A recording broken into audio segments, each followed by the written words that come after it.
Namaste students, Kusro video. I JVN Dr. Naren Singh Sekhot, Assistant Professor Department of Salyatantra, Faculty of Ayurvedic Science, Jyoti Vidyapith Women's University, Jaipur.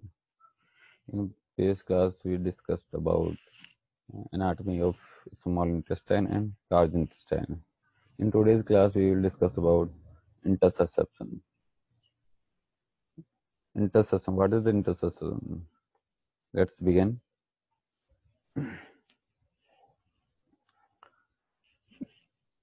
It is invagination of one portion or segment of bowel into the adjacent segment of bowel or intestine. It is typically involve the small bowel and less commonly the large bowel.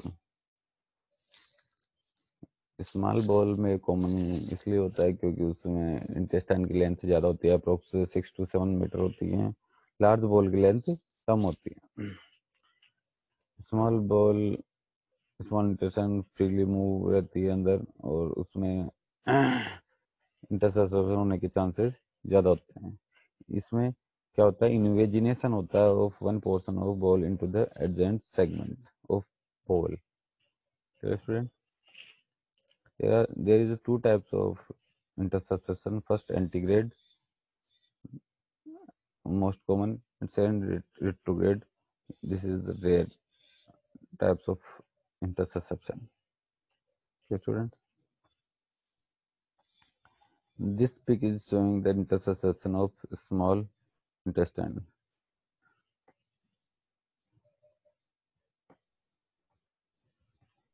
As you can see, this is the proximal part of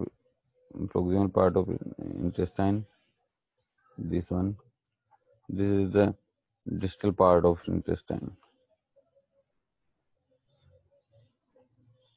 This is the retention of intestinal contents in distended bowel above intersusception. This is the intersusception. As you can see, this one. This is the intersusception. Means proximal part of intestine. This is the proximal part of intestine. Intersusception invaginate in the distal portion of intestine. Okay, students. In this picture, you are showing the fluid retention of this intestine contents in distended bowel above interstitium. This is the contents of retention of intestine. Okay, students.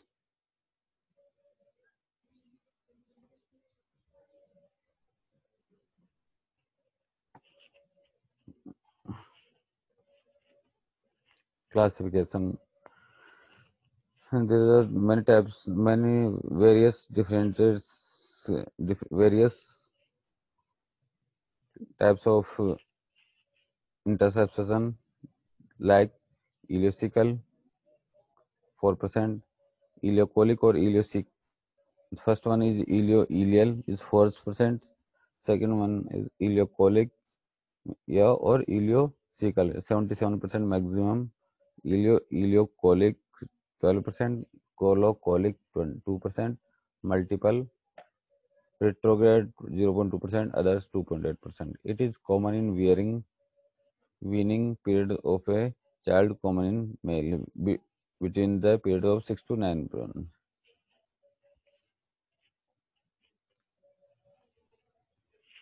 Causes. Causes of intersusception are not clearly established or understood. About 90% of cases of intersusception in children arise from an unknown cause.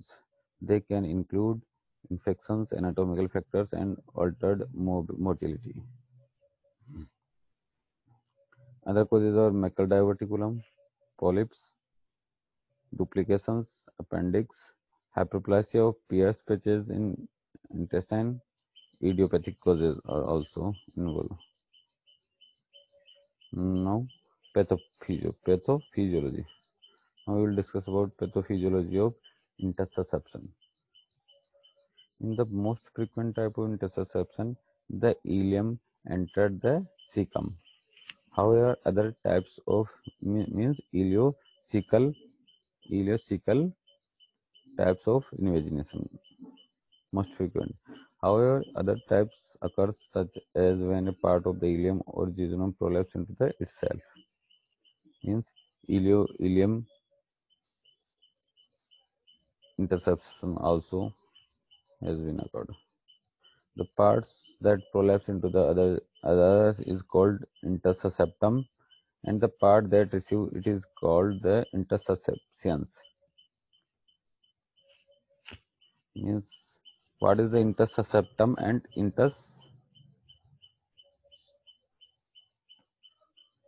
intersusceptum and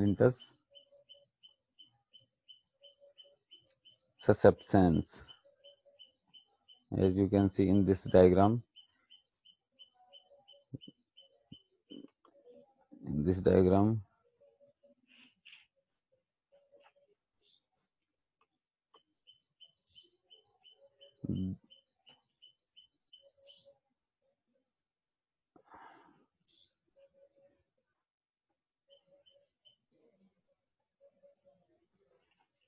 this this one is who received the proximal part of intestine is called intersusception, and who entered in the part is intersusception. This is intersusception and intersusception. Okay, friends. Now, in consequence of pathophysiology, almost all intersusception occurs with the intersusceptum having been located proximally to the intersusceptions. This is because peristaltic action of the intestine pulls the proximal segment into the distal segment. There are, however, rare reports of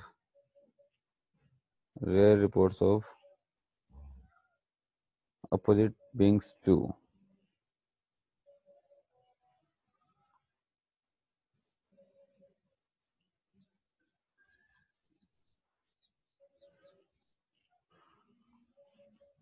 In sequence, an anatomic lead point. This is a piece of intestinal tissue that protrudes into the bowel lumen is present in approximately 10% of intersusceptions. The, the trapped action of bowel may have its blood supply cuts off, which cause ischemia or necrosis. The mucosa gut lining is very sensitive to ischemia and respond by sloughing into the gut. This creates the classical described red currant jelly stool, which is a mixture of slough, mucosa, blood, and mucus.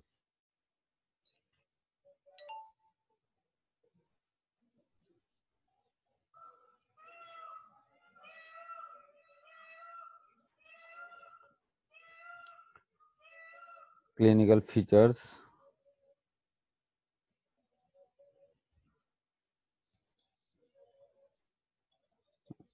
Clinical features and diagnostic procedure and treatment will discuss in next class. Okay, students. This session is this session is powered by Digital Session 2.0, Jyoti Vidyapeeth Women's University, Faculty of Ayurvedic Science, Jyoti Vidyapeeth Women's University. Hope you are satisfied with this digital session. If you have any queries, doubt, please mention in comment box. I will resolve it soon. Thank you, students.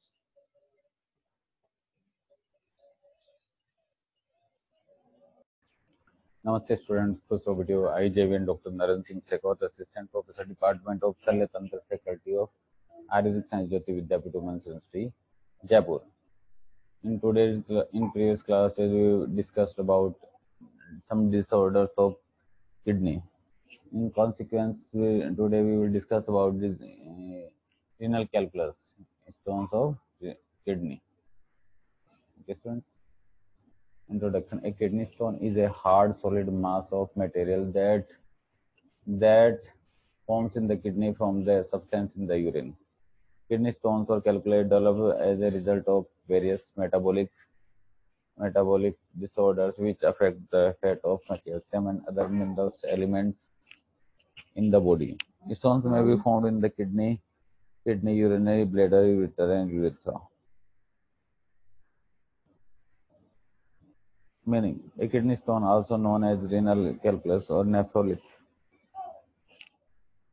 is a solid piece of material which is formed in the kidney from minerals in urine.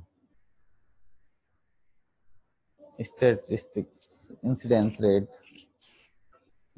in more than 1 million cases annually in US, 1 in 273, over 3.6 per thousand Americans develop stone annually. 80% of stones under 2 mm in size, 90% of stone pass through the urinary system spontaneously. General stone smaller than 6 mm are passable. Etiology: diet: vitamin A deficiency. It causes desquamation of epithelium which acts as a nidus for stone formation. Climate: in hot climate, urinary solutes will increase with decrease in colloids, which leads to chelation of solute with calcium forming a nidus for stone. Citrate in urine maintains the calcium phosphate and carbonate in soluble soluble state, and any decrease in citrate level in urine cause stone formation. Infection in kidney. U- Urea splitting organisms commonly cause stone formation, that is E. coli, Staphylococcus, Streptococcus, Proteus, etc.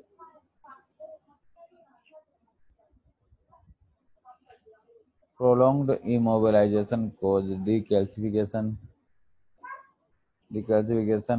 of bones and so hypercalciuria leading to stone formation. Hyperparathyroidism causes hypercalciuria, causing multiple bilateral stones or often bilateral nephrocalcinosis.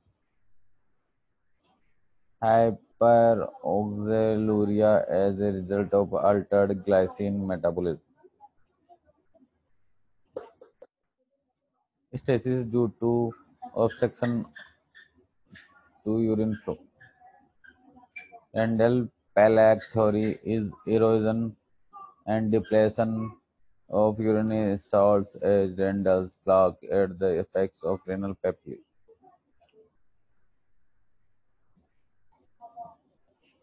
Minute concretions called as microliths normally develop in the subendothelial part of the tubules, which will be carried away as particles by renal lymphatic network vessels. If these lymphatics are blocked, microliths enlarge and act as nidus for stone formation. Others: sarcoidosis, myelomatosis, gout, idiopathic hypercalciuria, hypervitaminosis D, nephroplasm on treatment, hypermagnesuria. Mg plus in urine acts as a complexing agent, prevents nucleation normally. Renal tubular acidosis commonly causes calcium phosphate stone. Stage of stone formation: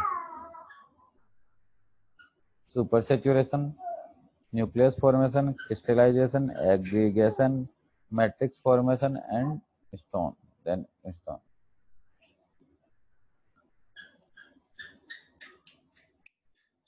Now, pathophysiology of stone formation: urine saturation, supersaturation, crystal nucleation, aggregation, retention, and growth. This is the pathology of renal stone. Students,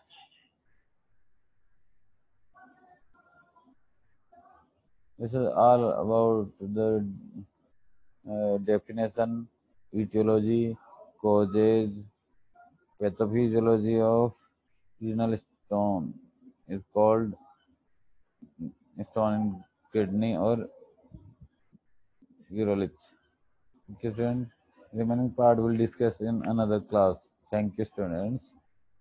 This session is powered by digital version 2.0 Jyoti Vidyapeeth Women's University Jaipur. I hope you are satisfied with this session. If you have any doubts and queries, please mention in comment box. I will resolve it soon. Thank you, students.